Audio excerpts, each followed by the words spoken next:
नमस्कार विद्यार्थी मित्रों, आमचे YouTube channel science and education corridor यामध्ये आपल्या सर्वांचे स्वागत। BEd CET 2025 जी की आपण नुकतीच दिलेली आहे। तब्बल 1 महिन्याच्या जवळजवळ कालावधी आपल्या परीक्षेला उलटलेला आहे आणि आता आपल्याला प्रतीक्षा आहे ती आपल्या निकालाची। विद्यार्थी मित्रों, BEd CETचा जो निकाल आहे 2025चा या संदर्भातील हा व्हिडिओ। तत्पूर्वी आपण जर आमच्या चॅनलवरती नवीन असाल तर कृपया या चॅनलला सबस्क्राईब करा, तसेच व्हिडिओ आवडल्यास नक्कीच मित्रपरिवारामध्ये शेअर करा। आपल्या BEd CETचा रिझल्ट तसेच कॅप राऊंड या संदर्भातील सर्व अपडेट्स आमच्या चॅनलवरती आपल्याला सर्वप्रथम भेटतील याची आपण खात्री बाळगा। BEd CET जी की आपली 24, 25 व 26 या 3 विविध तारखांना घेण्यात आली होती। त्यानंतर 3 सेशनमध्ये ती दररोज होत होती, म्हणजे 24 तारखेला, 25 तारखेला व 26 तारखेला सकाळ, दुपार व सायंकाळ सत्र या तिन्ही सत्रात आपली BEd CET झालेली आहे। यापैकी कुठल्या तरी एका सत्रामध्ये एका तारखेला आपण BEd CET दिलेली आहे। आता आपल्या BEd CETचा जो रिझल्ट आहे तो जाहीर होणे अजून बाकी आहे आणि तो रिझल्ट जाहीर झाल्यानंतर आपला कॅप राऊंड अलॉट होईल, सुरू होईल। कॅप राऊंड सुरू झाल्यानंतर आपले जे BEd प्रवेश आहेत, आपले BEd ॲडमिशन्स आहेत ते आपल्याला होणार आहेत गुणांप्रमाणे, म्हणजेच आपला नंबर जो आहे आपल्या ज्याप्रमाणे गुण पडलेले आहेत त्याप्रमाणे आपला नंबर लागेल। विविध कॉलेजेसचे जे प्रकार आहेत, ज्यामध्ये शासकीय कॉलेज असेल, त्यानंतर निमशासकीय असेल, तसेच प्रायव्हेट कॉलेज आपण ज्याला म्हणत असतो, म्हणजेच विनाअनुदानित कॉलेज, या जे कॉलेजचे विविध प्रकार आहेत त्या आपल्या गुणानुसार आपला नंबर आपल्याला तिथे लागलेला पाहायला मिळतो। त्यानंतर दुसरी बाब जी येते तर आपल्या मागील 2 वर्षापासून CET सेलने आपले जे पर्सेंटाईल प्रमाणे निकाल लावणे सुरू केलेले आहे त्यानुसार आपला रिझल्ट लागणार आहे। तर पर्सेंटाईल प्रमाणे निकालामध्ये आपला पेपर जो आहे, तर पेपर व्यतिरिक्त आपला पेपर कसाही जरी गेला असेल तर आपला जो नंबर आहे तो लागण्यासाठी पर्सेंटाईल काढण्याची जी पद्धती आहे किंवा सूत्र आहे, त्यामध्ये आपल्याला कोणत्या दिवशी आपला पेपर होता, कोणत्या सेशनला पेपर होता, त्या सेशनला किती विद्यार्थी, म्हणजे जितक्या विद्यार्थ्यांनी फॉर्म भरले होते पैकी किती विद्यार्थी प्रेझेंट होते आणि त्यानंतर ॲब्सेंट किती होते, यानुसार आपला निकाल ठरत असतो। ही बाब आपण लक्षात घ्या। त्याप्रमाणे पर्सेंटाईल जे आहे कमी किंवा जास्त आपल्याला झालेलं पाहायला मिळतं ते डायरेक्टली आपल्या गुणावर अवलंबून असून त्यात अजून काही इनडायरेक्ट भाग जे आहेत, जसं की विद्यार्थी संख्या, त्यानंतर प्रेझेंट, ॲब्सेंट याचाही त्याच्यावर परिणाम आपल्याला झालेला पाहायला मिळतो। त्यानुसार आपला निकाल लागणार आहे। आता ह्या पर्सेंटाईलनुसार निकाल लागण्यामुळं जरा कालावधी आपल्याला निकाल लागण्यासाठी जास्त लागलेला पाहायला मिळतो। साधारणपणे आपला जो निकाल आहे 30 ते 45 दिवसापर्यंत लागतो। तब्बल 25 दिवसाच्या आसपास आपल्या परीक्षेला झालेले आहेत, म्हणजे 1 महिना होत आलेला आहे। आता काही दिवसामध्ये आपला रिझल्ट लागणार आहे याची आपण खात्री बाळगा। आणि रिझल्ट लागल्यानंतर महत्त्वाची प्रक्रिया ती म्हणजेच आपला जो कॅप शेड्यूल आहे, ज्याला आपण वेळापत्रक, प्रवेश वेळापत्रक म्हणू, त्या वेळापत्रक आपल्याला जाहीर झालेलं पाहायला मिळेल। आणि ते कुठे पाहायला मिळेल? नेहमीप्रमाणेच आपल्याला माहीत आहे आपली जी वेबसाईट आहे ती म्हणजेच cetcell.mahacet.org या वेबसाईटवरती आपल्याला ते चेक करायला लागेल। वेबसाईट आपल्या परिचयाची आहे, अनेक वेळेस आपण या वेबसाईटला भेटही दिलेली आहे। या वेबसाईटला भेट देऊन आपण डायरेक्टली आपला रिझल्ट जो आहे, इतर ज्या बाबी आहेत, सर्व अपडेट्स ज्या आहेत त्या आपण कधीही चेक करू शकता, ही बाब आपण लक्षात घ्या। त्यानुसार वेबसाईट आपण नोट डाऊन करून घ्यावी, cetcell.mahacet.org जी की आपली जेन्युइन वेबसाईट आहे। या वेबसाईटवरच्या होमपेजवरती गेल्यानंतर आपल्याला तिथे लॉग इन, म्हणजेच युजरनेम आपला जो आहे, ईमेल, आणि त्यानंतर आपण जो पासवर्ड आपल्या परीक्षेच्या फॉर्मच्या वेळेस भरला होता, टाकला होता, तो पासवर्ड टाकून आपल्याला लॉग इन करता येतं। लॉग इन केल्यानंतर आपल्याला पुढील ज्या बाबी आहेत त्या तिथे स्क्रीनवरती पाहायला मिळतात। आपण इथे पाहू शकता, नुसतं CET सेल आपण इथं टाईप केलं आहे व आपण ह्या पेजपर्यंत पोहोचलो आहोत। नंतर वरती स्क्रॉल करायचं आहे। इथे आपण पाहू शकता वेबसाईटचं वेब पेज आपल्याला पाहायला मिळतं, cetcell.mahacet.org याला आपण क्लिक करूया। ह्या पेजला आपण क्लिक करून आपण होम पेजवरती पोहोचतो आणि इथे आल्यानंतर आपण पाहू शकता की आपण स्क्रॉल केल्यानंतर विविध ज्या नोटिसेस आहेत त्या आपल्याला इथे पाहायला मिळतात। ॲडमिशन प्रोसेस अकॅडमिक 2024-25 मागील वर्षीची प्रोसेस आपण इथे क्लिक करून पाहू शकता। चालू वर्षीची जी प्रोसेस आहे, आपल्याला जे लॉग इन करायचं आहे ते आपण इथे चेक करू शकता। 2025-26 अकॅडमिक इयर आपल्याला पाहायला मिळतं। त्यानंतर वरती स्क्रॉल केल्यानंतर विविध डिपार्टमेंट्स जे आहेत आपले, त्या डिपार्टमेंट अंतर्गत, म्हणजे CET सेलचे 6 डिपार्टमेंट आहेत, त्यामध्ये 19 CET आपलं CET सेल घेत असतं। 73 प्रकारचे कोर्सेस आहेत आणि कॉलेजेस जे आहेत ह्या सर्व कोर्सेसचे मिळून आपल्याला 4000पेक्षा जास्त कॉलेजेस असलेले पाहायला मिळतात. तर यामध्ये 6 जे डिपार्टमेंट आहेत त्यामध्ये हायर एज्युकेशन या अंतर्गत आपलं BEd आहे. हायर एज्युकेशनला आपण क्लिक केलं आहे. याला क्लिक करताच फक्त हायर एज्युकेशनमध्ये येणारे जे कोर्सेस आहेत त्यामध्ये LLB 3 वर्ष 5 वर्ष आपल्याला पाहायला मिळतं. महा BEd, general special, ELCT BEd हे आपल्याला पाहायला मिळतं. ऑलरेडी ह्या आपण बाबी पाहिलेल्या आहेत. आपल्या ॲडमिट कार्डची सूचना आपल्याला इथे पाहायला मिळते. सर्व ज्या आपल्या पूर्वीच्या सूचना आहेत त्यासुद्धा इथे अवेलेबल आहेत. तसेच आपण इथे पाहू शकता इथे पेज नंबर जे दिलेले आहेत पेज नंबर 1 2 3 4. तर आपण हे पहिल्या पेजवरती येत आहोत आणि पहिल्या पेजवरती असल्यामुळे 1 नंबर जो आहे आपल्याला डार्क पाहायला मिळतो. आपण 2ला क्लिक केलं की 2 नंबर डार्क झालेला आपल्याला पाहायला मिळतो. त्याप्रमाणे आपण सर्व अपडेट्स आपण स्वतः चेक करू शकता. तसेच आपलं जे गेल्या वर्षीचं पोर्टल आहे 2024-25 यावरती आपण विविध बाबी चेक करू शकता. त्याला आपण क्लिक केलं आहे. क्लिक करताच आपण एका पेजवरती पोहोचलो आहोत जिथे आपलं टेक्निकल एज्युकेशन, हायर एज्युकेशन ज्यामध्ये आपलं BEd आहे ते आपल्याला पाहायला मिळतं. तर हायर एज्युकेशन अंतर्गत असणारं जे आपलं जनरल BEd आहे त्यासाठी आपण वरती स्क्रॉल करूया. तर अंडर ग्रॅज्युएशन कोर्सेस या अंतर्गत आपलं BEd आपल्याला आलेलं पाहायला मिळतं. त्यामध्ये आपण इथे पाहू शकता BEd, त्यानंतर BPEd, त्यानंतर BA BEd, BSc BEd ज्याला आपण इंटिग्रेटेड BEd असं म्हणतो. ह्या सर्व बाबी आपल्याला पाहायला मिळतात. तर BEd याला आपण क्लिक करूया. BEdला क्लिक करताच आपण त्या पेजवरती पोहोचतो जेथे BEdची सर्व जी माहिती आहे, कॅपराऊंडची माहिती आहे आपल्याला इथे पाहायला मिळणार आहे. आपण इथे पाहू शकता 3 जे इथं आपल्याला आडव्या रेषा दिसतात ज्याला आपण 12 असं म्हणत असतो त्याला आपण क्लिक करूया. याला क्लिक करताच आपल्याला CET सेलचा नंबर इथे पाहायला मिळतो. कॉन्टॅक्ट नंबर म्हणून आपण त्याला सकाळी 9 ते 6 पर्यंत आपण त्यांना कॉन्टॅक्ट करू शकतो. त्यानंतर आपल्याला कॅपराऊंड जो आहे गेल्या वर्षीचा तो पण इथे पाहायला मिळतो. विविध ज्या सूचना आहेत कॅपराऊंडच्या त्या इथून आपल्याला पाहायला मिळतात. डॅशबोर्ड आपण पाहू शकता.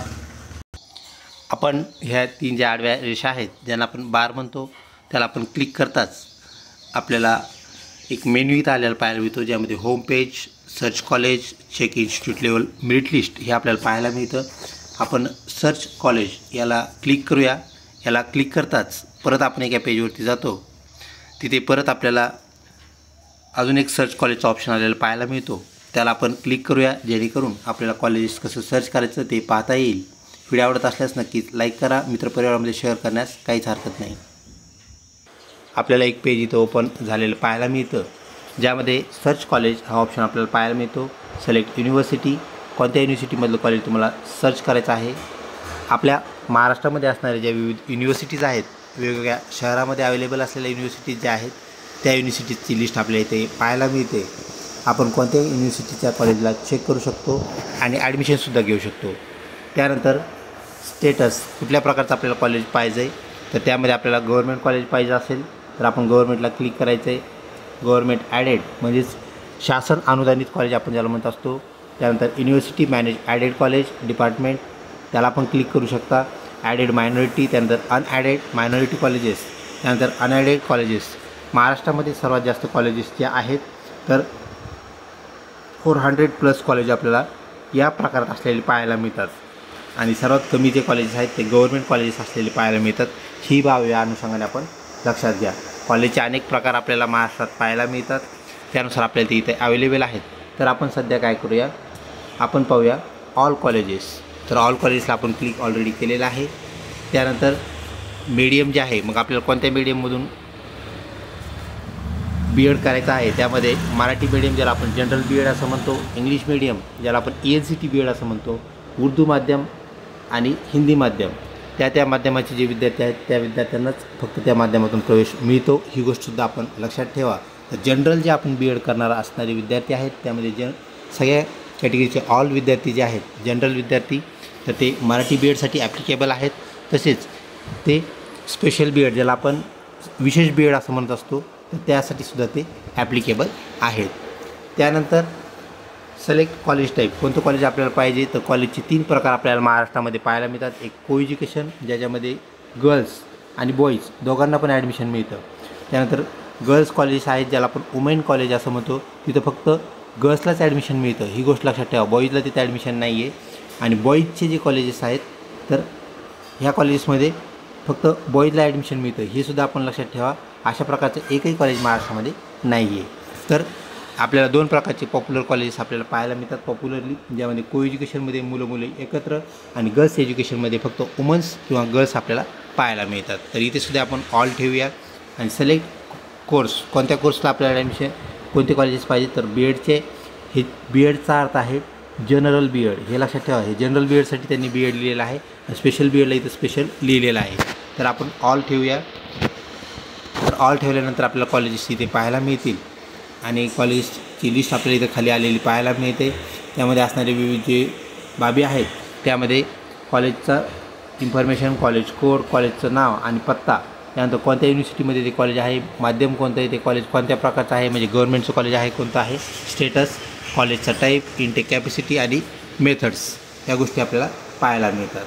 त्यानंतर विद्यार्थी मित्रो, आपल्या बीएडशी निगडीत जी बाब आहे, सध्या तरी आपल्याला रिझल्ट याची आतुरता लागलेली आहे. त्यासाठी आपल्याला CET एक्झामिनेशन पोर्टल 2025-26 यामध्ये लॉग इन करावं लागेल. आपण त्याला क्लिक करूया. क्लिक करताच आपल्याला लॉग इन पेज उपलब्ध होईल, जेथे आपला युजर नेम आणि पासवर्ड टाकून आपल्याला लॉग इन करायचा आहे. इथं आपण पाहू शकता आपला रजिस्टर जो ईमेल होता तो इथं टाकायचा आहे, पासवर्ड तो इथं टाकायचा आहे. त्यानंतर साइन इन यावरती क्लिक करायचं आहे.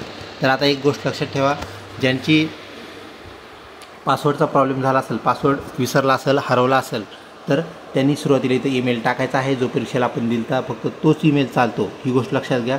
आणि पासवर्ड न टाकता आपण फॉरगॉट पासवर्ड, आपण जसं इतर माध्यम आहेत, फेसबुक असेल किंवा इतर कुठलंही माध्यम, त्यामध्ये जसा पासवर्ड आपण रिसेट करत असतो त्याच पद्धतीने आपल्याला पासवर्ड रिसेट करता येतो. याचा एक OTP आपल्या रजिस्टर्ड मोबाईल नंबरवरती येत असतो आणि तो OTP आपण यूज करून आपल्याला पासवर्ड चेंज करता येतो.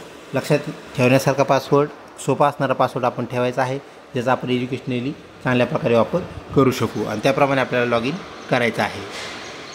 विद्यार्थी मित्रो, आपण लॉग इन इन्फॉर्मेशन टाकून इथे आपण लॉग इन केलेलं आहे. लॉग इन केल्यानंतर आपण इथे पाहू शकता CET रजिस्ट्रेशन जे ऑलरेडी झालेलं आहे, प्रोफाईल आपला ऑलरेडी फिट झालेला आहे, व्यवस्थित आहे. त्यानंतर मॉक टेस्ट आपण दिलेल्या असाल परीक्षेच्या वेळेस. त्यानंतर हेल्प डेस्क जो आहे तो पण आपण पाहिलेला आहे. हॉल तिकीट आपण ऑलरेडी चेक केलेले आहेत. आता आपली जी स्टेटस आहे आपलं, ते आपल्याला चेक करायचं आहे. स्कोअर कार्ड, तर स्कोअर कार्ड ज्याला आपण मार्क मेमो असं म्हणत असतो किंवा रिझल्ट लागल्यानंतर जे येत असतात ते आपल्याला आलेले पाहायला मिळतील. तर सध्या आपल्याला ह्या 3 टॅब आहेत. या 3 टॅब आपल्याला हाईट दिसत आहेत, म्हणजे त्या ॲक्टिवेट झालेल्या सध्या नाही आहेत, त्यामुळे आपल्याला त्या ग्रेइश कलरच्या दिसत आहेत. आणि इतर टॅब ज्या आहेत त्या आपल्याला व्हाईट कलरच्या दिसत आहेत. तर आपल्याला ज्यावेळेस आपली जी निकाल आहे त्याचं नोटिफिकेशन आपल्याला येईल, ते आपल्याला कुठं पाहायला मिळणार आहे तेही आपण पाहूया. तर आपल्याला इथं अनाऊन्समेंट बार पाहायला मिळतो आहे. तर विद्यार्थी मित्रो, ज्यावेळेस आपला रिझल्ट लागणार आहे त्या अगोदरच आपल्याला नोटिफिकेशन इथं पाहायला मिळेल की आपला जो रिझल्ट आहे तो अलॉट होत आहे. मीन्स रिझल्ट अलॉटमेंट आपल्याला असं पाहायला मिळेल आणि तिथे बीएड असेल, स्पेशल बीएड किंवा त्याप्रमाणे आपला रिझल्ट लागल्याची अनाऊन्समेंट आपल्याला इथं झालेली पाहायला मिळेल. तर आपण या वेबसाईटला वेळोवेळी भेट देत राहायची आहे. आपला रिझल्ट जो आहे पुढच्या काही दिवसामध्ये लागेल. जवळपास आपल्याला 15 दिवसामध्ये रिझल्ट आपला अपेक्षित आहे, तो लागणार आहे. आणि त्यानंतर आपल्याला शेड्यूल जो आहे तो शेड्यूल यायला आपल्याला थोडा कालावधी लागतो. तो शेड्यूल म्हणजेच वेळापत्रक, आणि ते वेळापत्रक आपल्याला जाहीर झालेलं पाहायला मिळतं. आपला जो ॲडमिशन शेड्यूल आहे तो अशा प्रकारे आपल्याला जाहीर झालेला पाहायला मिळेल. हा आपला मागील वर्षीचा म्हणजे 2024-25चा शेड्यूल आपल्याला पाहायला मिळतो. अपडेटेड सेंट्रलाइज ॲडमिशन प्रोसेस, ज्याला आपण म्हणत असतो CAP, tentative schedule for BEd course academic year 2024-25 आपल्याला पाहायला मिळतं. कॅपराऊंड आपल्याला इथं ज्या तारखा पाहायला मिळत आहेत, तर अशाच प्रकारचा शेड्यूल आपला 2025-26साठीचा येणार आहे. त्या अनुषंगाने आपल्याला बीएडचा रिझल्ट लागल्यानंतर काय करायचं आहे कार्यवाही, या संदर्भात आपण सविस्तर पुढच्या व्हिडिओमध्ये आपण त्या सर्व बाबी जाणून घेणार आहोत. तर विद्यार्थी मित्रो, लवकरच आपला रिझल्ट अलॉट होईल आणि तो अलॉट झाल्यानंतर सर्वप्रथम आपल्याला त्याचं नोटिफिकेशन आमच्या चॅनलवरती मिळेल. ही बाब आपण लक्षात ठेवा. चॅनलला सबस्क्राईब करा.